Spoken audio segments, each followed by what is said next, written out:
I stare in doubt at the humongous house in front of me. I can hear the booming music playing somewhere outside. I could also hear the screams of children as they had fun. It was Crystal's 8th birthday, and I hadn't been invited. I hadn't even known there was a party. How pathetic is that, not knowing your daughter already had a birthday party planned? I had called Darren to ask him what I should plan. He had angrily answered that Miranda had everything covered, that I shouldn't bother coming because neither him nor Crystal wanted me there. I was the one who always planned her parties, and it was always done at our home, but this year it was being held at Miranda's. Apparently, Crystal had asked her to plan it, because, according to her, I don't plan her parties the way she wanted them. They were always boring and ugly, and she hated them. It had hurt to know that Crystal had never liked or appreciated the work and effort I put in the planning, that it wasn't enough, that she hated those parties. I sigh, knowing Miranda has overturned everything I've ever done, that all my efforts are nothing but squashed bugs beneath her feet. Why the fuck does it still hurt? It has been months since she came back.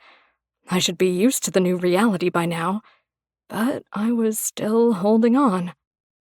"You can do this, Wren," my wolf, Blue, murmurs, as I try to find the courage to walk to Miranda's house, a place I remain unwanted.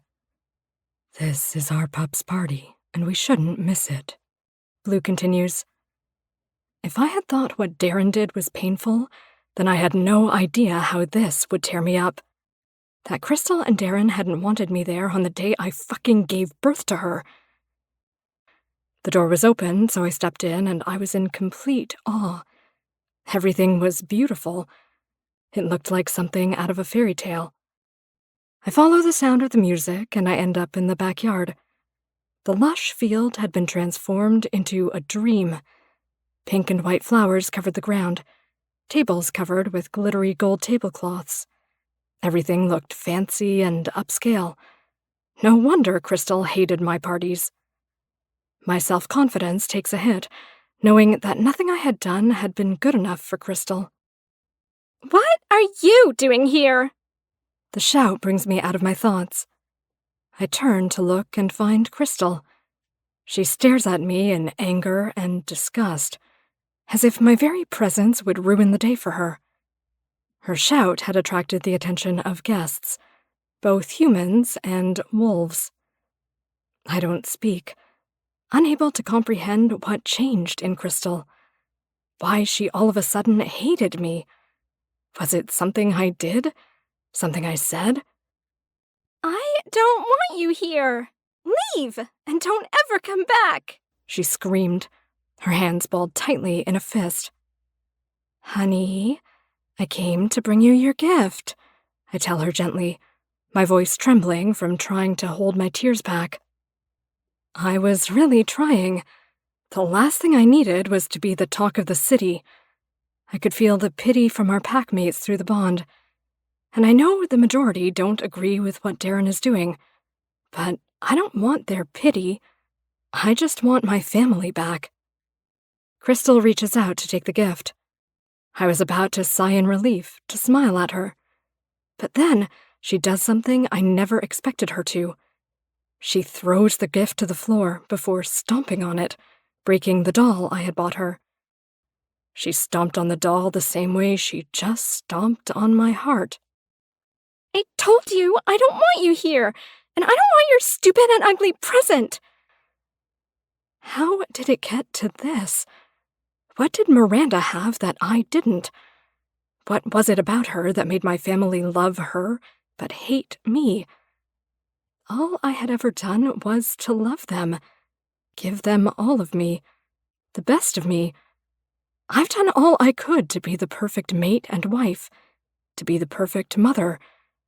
But it seemed none of that was enough, because Miranda easily replaced me in their hearts. "Chris," I choke out her name, the pain and tears blocking my airway. She interrupts me by shouting, "No! I Daddy hates you too. We don't want you here. Daddy is going to marry Mommy Miranda, but you don't want them to because you are a bad and evil person. You're jealous of her because she is prettier than you, and you're ugly.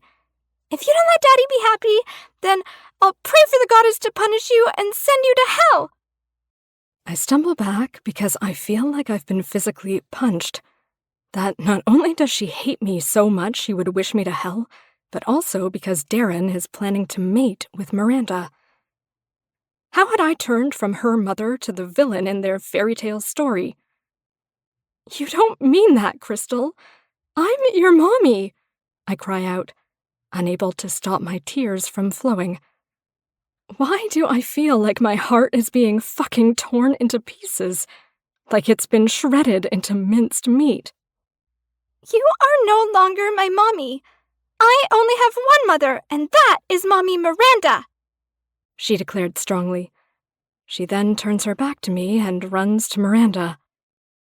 Miranda wraps her arms around her, glaring at me while she whispers words of comfort to her, as if she was her biological mother and I was the other woman, the one who had destroyed their happy day. The remaining pieces of my heart were shattering.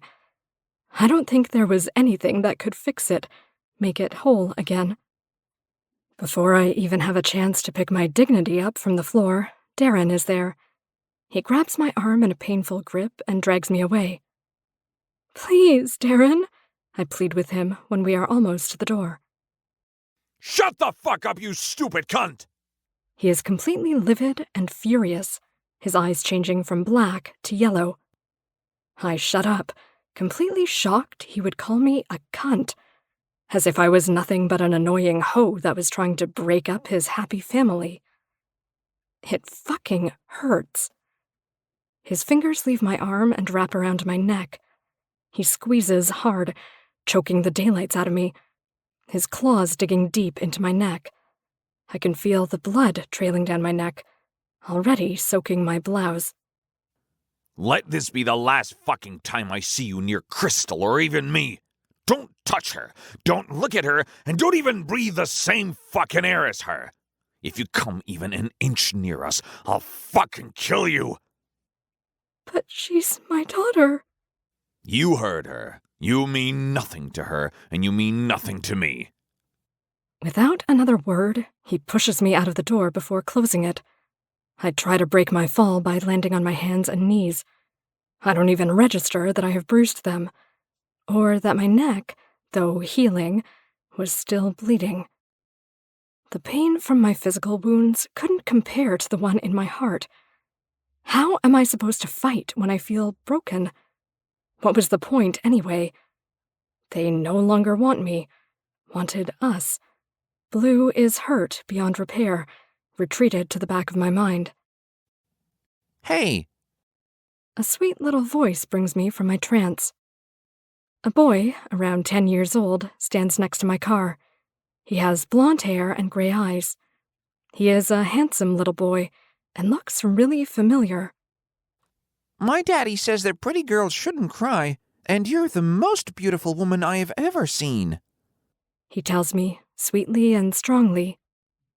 It touches my heart that this boy thinks I'm beautiful while my own daughter doesn't think so. I kneel to his level, even though it causes me pain. Thank you, handsome. What's your name? I ask with a teary smile, trying to wipe away my tears.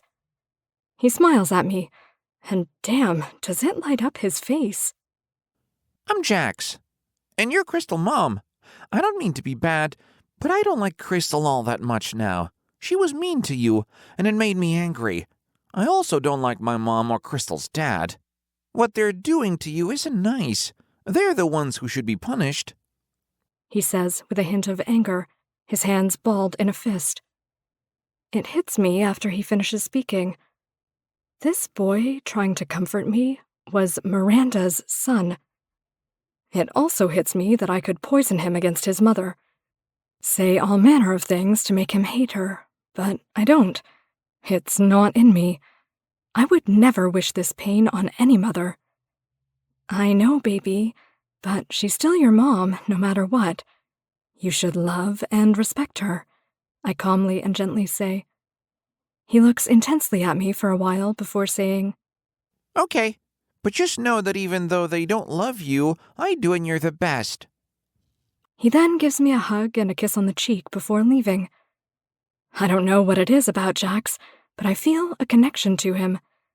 Something tells me our paths are somehow tied to each other.